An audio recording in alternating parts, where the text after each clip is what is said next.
Well guys, आज की इस वीडियो में हम बात करने वाले हैं सेंट्रल बैंक के अंदर पर्सनल लोन कैसे आप अप्लाई कर सकते हो।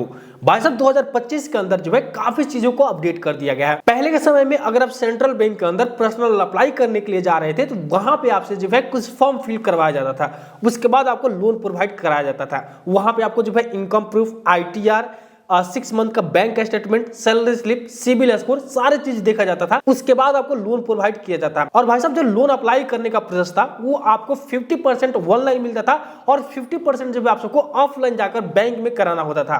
लेकिन अभी के समय में जो है बिल्कुल उसको चेंज कर दिया गया। आज के इस वीडियो में हम आप सबको बताने वाले हैं, अगर आप सेंट्रल बैंक से पर्सनल लोन लेने के बारे में सोच रहे हो तो यहाँ पे आप सबके पास एलिजिबिलिटी क्या होना चाहिए, डॉक्यूमेंट क्या लगने वाले हैं, फीस एंड चार्ज के नाम से आपसे पैसे कितने लिए जा रहे हैं, ये सारा चीजें आप सबको इस वीडियो के अंदर हम दिखाने वाले हैं। तो प्लीज भाई साहब वीडियो को शुरू से लेकर लास्ट तक एक बार वॉच कर लो। उसके बाद जो है आप सेंट्रल बैंक के अंदर खटाक से लोन अप्लाई करवा लो और लोन अमाउंट को अपने अकाउंट में ट्रांसफर करवा लो। अब भाई साहब सेंट्रल बैंक के अंदर लोन अप्लाई करने के लिए आपको सबसे पहले जो है सेंट्रल बैंक के ऑफिशियल वेबसाइट पे जाना होगा, जो कि वीडियो के डिस्क्रिप्शन में आपको डायरेक्ट लिंक दे दिया गया। अब वहां पे क्लिक करते हैं, यहाँ पे आपको अपना लैंग्वेज सेलेक्ट करना है, यहाँ पे लैंग्वेज सेलेक्ट कर लेंगे। उसके बाद आपके सामने कुछ इस प्रकार से इंटरफेस दिखाया जाएगा। अब यहाँ पे आने के बाद आपको पर्सनल वाले सेक्शन में जाना है। देखिए इस पेज को जो है बिल्कुल यहाँ पे अपडेट कर दिया गया है। अगर आप पिछला कोई वीडियो देखे होंगे और उसके अनुसार लोन अप्लाई कर रहे होंगे तो यहाँ पे आपका लोन रिजेक्ट हो सकता है। फाइनली यहाँ पे आने के बाद जब आप सबको स्क्रॉल करके नीचे आना है। अब सब कर्सर को जैसे ही आप नीचे लेकर आते हो यहाँ पे आपको देखने को मिलता है कि यहाँ पे जो है आप सब लोन अप्लाई कर सकते हो। एग्रीकल्चर, रिटेलर, SMME, मतलब काफी सारे तरीका से जो है आप सबको यहाँ पे लोन अप्लाई करने का ऑप्शन मिलता है। लेकिन यहाँ पे आसान तरीका हम आप सबको बता देते हैं। आपको जो है ऊपर आना है स्क्रॉल करके और यहाँ पे आप देखेंगे तो यहाँ पे रिटेलर लोन दिया गया, यहाँ पे आप क्लिक करते हैं और यहाँ पे आप देखेंगे यहाँ पे हाउस लोन, बैकर लोन, गोल्ड लोन, उसके बाद यहाँ पे एजुकेशन लोन, पर्सनल लोन देखने को मिलता है। तो फाइनली यहाँ पे हम पर्सनल लोन अप्लाई करने वाले हैं, तो पर्सनल लोन पर हम क्लिक कर देंगे। अब जैसे ही हम पर्सनल लोन पे क्लिक करते हैं हमारे सामने यहाँ पे दो टाइप का पर्सनल लोन दिखाया जाता है। एक दिखाया जाता है सेंट्रल पर्सनल लोन स्कीम, दूसरा यहाँ पे सेंट्रल गोल्ड लोन स्कीम दिखाया जा रहा है। तो यहाँ पे हम पर्सनल लोन लेने वाले हैं, तो यहाँ पे हम पर्सनल लोन पे टैप करेंगे। अब टैप करने के बाद हमारे सामने जो है कुछ डिटेल्स आ रहा है। मतलब यहाँ पे एक बार आप एलिजिबिलिटी क्राइटेरिया, डॉक्यूमेंटेशन, चार्जेस क्या लगने वाले, इंटरेस्ट रेट क्या लगने वाले, ये सारी चीज एक बार समझ लो। उसके बाद जो है आप सबको यहाँ पे लोन अप्लाई करने का जो ऑप्शन है वो देखने को मिल जाएगी। और फाइनली यहाँ पे हम स्क्रॉल करके नीचे आते हैं। अब सबसे पहले जो है यहाँ पे पर्पस पूछा जाता है। पर्पस में देख सकते हैं यहाँ पे डोमेस्टिक एक्सपेंशन, मतलब आप अपना पर्सनल यूज के लिए जो है यहाँ पे लोन ले सकते हो बिल्कुल। उसके बाद यहाँ पे एलिजिबिलिटी क्राइटेरिया बताया जा रहा है। एलिजिबिलिटी क्राइटेरिया में बताया जाता है कि permanent employee, railway, government institute, central and state government, school, hospital, municipal body, मतलब ये सारी कंपनी के अंदर अगर आप जॉब करते हो तभी जो है ये बैंक आप सबको यहाँ पे लोन प्रोवाइड। तो यहाँ पे आप एक बार देख लो, यहाँ पे जो है परमानेंट एम्प्लॉय ऑफ रेलवे दिया गया, गवर्नमेंट इंस्टीट्यूट दिया गया, सेंट्रल एंड स्टेट गवर्नमेंट के अंदर अगर आप जॉब करते हो, या स्कूल, हॉस्पिटल, म्युनिसिपल, इस चीज के अंदर अगर आप जॉब करते हो तो यहाँ पे आपको लोन मिलने में आसानी रहेगी। यहाँ पे बताया गया कि कम से कम आपका 1 साल पुराना नौकरी होना चाहिए। उसके बाद भाई साहब यहाँ पे और भी कुछ कंपनी का नाम दिया गया। यहाँ पे बताया गया कि permanent employee of Indian multinational company having completed minimum 3 year, मतलब अगर आप मल्टीनेशनल कंपनी में जॉब कर रहे हैं तो वहां पे 3 साल पुराना आप वर्कर होंगे तभी आपको यहाँ पे लोन प्रोवाइड किया जाएगा। यहाँ पे सैलरी भी बताया गया, अगर आप साल में 1,80,000 से ऊपर रुपया कमाते होंगे तब आपको ये बैंक लोन प्रोवाइड करेगी। तो भाई साहब यहाँ पे एलिजिबिलिटी क्राइटेरिया जो है इसका कुछ हार्ड दिया गया। अगर आप इस एलिजिबिलिटी क्राइटेरिया के अंदर आते होंगे तो यहाँ पे आपको लोन मिलने में आसानी रहेगी। अब भाई साहब यहाँ पे जो है लोन क्वांटम देखने को मिलता है।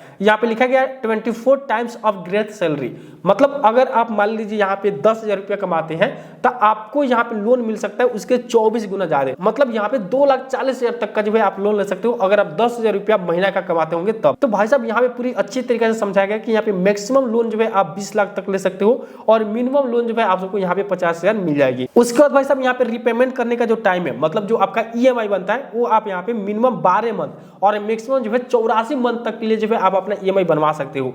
उसके बाद यहाँ पे रेट ऑफ इंटरेस्ट दिया गया। रेट ऑफ इंटरेस्ट आपके लोन के हिसाब से लिया जाएगा, मतलब यहाँ पे मिनिमम जो है 12% दिया गया और मैक्सिमम यहाँ पे जो है 12.75% दिया गया, जो कि अभी प्रेजेंट रेशियो से चल रहा है। तो देखिए यहाँ पे इंटरेस्ट रेट जो है आप सबको ज्यादा लगता है, मतलब यहाँ पे 16% से ऊपर ही लिया जाता है। ये जो है एग्जाम्पल के तौर पर यहाँ पे बताया गया। उसके बाद भाई साहब यहाँ पे प्रोसेसिंग चार्ज बताया गया। यहाँ पे बताया गया कि 21/12/2024 से लेकर अभी तक के बीच में अगर आप लोन अप्लाई कर रहे हैं तो आपका प्रोसेसिंग चार्ज यहाँ पे नहीं लगेगा, बिल्कुल 0 रुपया यहाँ पे प्रोसेसिंग चार्ज आपका लगने वाला है। भाई साहब यहाँ पे डॉक्यूमेंटेशन चार्ज के नाम पे अगर आप यहाँ पे 2 लाख से ऊपर रुपया ले रहे हो तो यहाँ पे जो है आप सबको 370 रुपया प्लस जीएसटी फीस आपको यहाँ पे देना पड़ सकता है। वही भाई साहब यहाँ पे 2 लाख से ऊपर और 20 लाख से नीचे का आप लोन ले रहे हो तो यहाँ पे 450 रुपया प्लस जीएसटी फीस आपको यहाँ पे देना पड़ सकता है। तो फाइनल यहाँ पे जो है आप सबको डॉक्यूमेंटेशन चार्ज बता दिया है। अब यहाँ पे CICS स्कोर मतलब आपका सिविल स्कोर बताया जा रहा है। देखिए अगर आपका सिविल स्कोर 700 से ऊपर होगा तो यहाँ पे आपको लोन मिल सकता है। उसके बाद भाई साहब यहाँ पे मिनिमम सिविल स्कोर बताया गया मतलब 6 से 50 से ऊपर और 700 के बीच का आपका सिविल स्कोर होता है तो यहाँ पे काफी आसानी से आपको लोन मिल सकता है। तो भाई साहब ये हो गया इसका एलिजिबिलिटी क्राइटेरिया। अगर इस एलिजिबिलिटी के अंदर आप आते हो तो यहाँ पे बेझिझक आप लोन अप्लाई कर सकते हैं, आपको लोन बहुत ही आसानी से मिल जाएगा। अब भाई साहब यहाँ पे हम एक मेन बात समझ लेते हैं, EMI कैलकुलेटर। मतलब यहाँ पे हम क्लिक करते हैं, हमारे सामने कुछ इस प्रकार से इंटरफेस आता है। अब यहाँ पे हम एक बार टैप करेंगे तो हमारे सामने जो है EMI कैलकुलेटर देखने को मिल जाएगी। यहाँ पे सबसे पहले आपको लोन अमाउंट फिल करना है कि कितना रुपया आप लोन लेने वाले हो। मान लो यहाँ पे हम 2 लाख रुपया लोन लेने वाले हैं, 2 लाख रुपए यहाँ पे हम फिल करते हैं। उसके बाद यहाँ पे रेट ऑफ इंटरेस्ट पूछा जा रहा है। रेट ऑफ इंटरेस्ट यहाँ पे हम 15% रखते हैं, ठीक है। अब भाई साहब यहाँ पे हम सिलेक्ट किए हैं 2 लाख रुपया जो कि 15% का इंटरेस्ट रेट है और हमारा EMI जो है यहाँ पे 24 मंथ सिलेक्ट किए तो हमारा EMI यहाँ पे देखने को मिलता है 9,697 रुपया। मतलब इतना का हमारा EMI आएगा जो कि यहाँ पे 24 को हमको EMI फिल करना होगा, तब ये पैसा जो है कंप्लीटली सज जाएगी। उसके बाद भाई साहब यहाँ पे आप देखेंगे टोटल इंटरेस्ट पेबल मतलब यहाँ पे टोटल पैसा का इंटरेस्ट रेट हमको 32,736 रुपया देना है जो कि हमारा प्रिंसिपल अमाउंट है मतलब 2 लाख जो रुपया है उसमें इसको इंक्लूड कर दिया जाएगा जो कि टोटल पैसा हमको रिपेमेंट करना पड़ जाएगा 2,32,736 रुपया।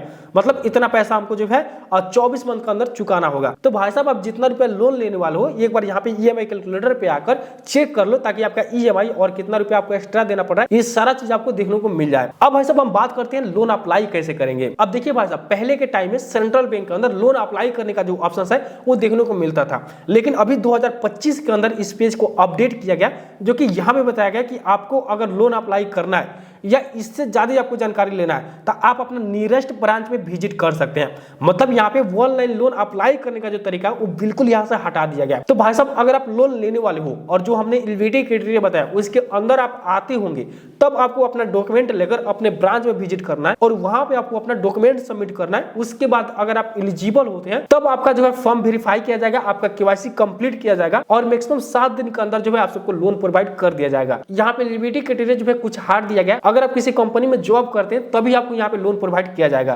तो भाई साहब जो भी सेंट्रल बैंक के अंदर सच्चाई था इस वीडियो में हम आप सबको दिखाने की कोशिश किया। अगर ये जानकारी आप सबको अच्छा लगा होगा तो प्लीज वीडियो को एक लाइक और चैनल को सब्सक्राइब जरूर कर देना ताकि ऐसे ही वीडियो आप सबको देखने को मिलता रहे। चलिए फ्रेंड्स मिलते हैं नेक्स्ट वीडियो में, तब तक देखते रहिए best and bye bye, take care.